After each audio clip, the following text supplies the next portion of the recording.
एक समय की बात है, किसी गांव में एक साधु रहता था। वह भगवान का बहुत बड़ा भक्त था और निरंतर एक पेड़ के नीचे बैठकर तपस्या किया करता था।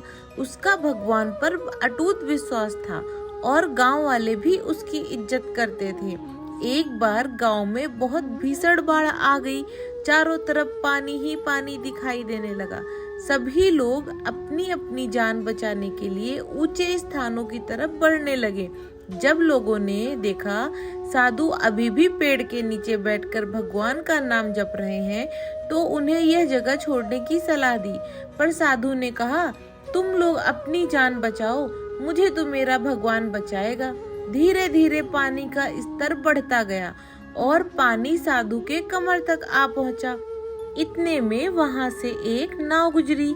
मल्लाह ने कहा, हे साधु महाराज, आप इस नाव पर सवार हो जाइए, मैं आपको सुरक्षित स्थान तक पहुंचा दूंगा। नहीं, मुझे तुम्हारी मदद की आवश्यकता नहीं है, मुझे तो मेरा भगवान बचाएगा, साधु ने उत्तर दिया।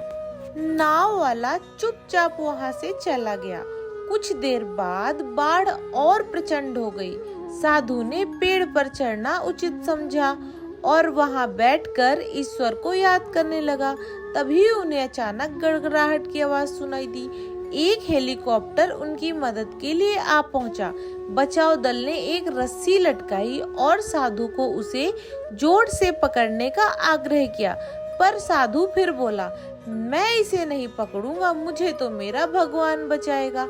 उसकी हट के आगे बचाव दल भी उन्हें लिए बगैर वहां से चला गया।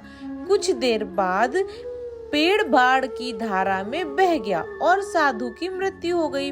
मरने के बाद साधु महाराज स्वर्ग पहुँचे और भगवान से बोले, हे प्रभु, मैंने तुम्हारी पूरी लगन के साथ आराधना की, तपस्या की, पर जब मैं पानी में डूबकर मर रहा था, तुम मुझे बचाने नहीं आए। ऐसा क्यों प्रभु? तब भगवान बोले, हे साधु महात्मा, मैं तुम्हारी रक्षा करने के लिए एक नहीं बल्कि 3 बार आया। पहला ग्रामीणों के रूप में, दूसरा नाव वाले के रूप में और तीसरा हेलीकॉप्टर बचाओ दल के रूप में, किंतु तुम मेरे इन अवसरों को नहीं पहचान पाए। इस कहानी को सुनाने का आशय यह है कि इस जीवन में ईश्वर हमें कई अवसर देता है। इन अवसरों की प्रकृति कुछ ऐसी होती है कि वे किसी की प्रतीक्षा नहीं करते हैं।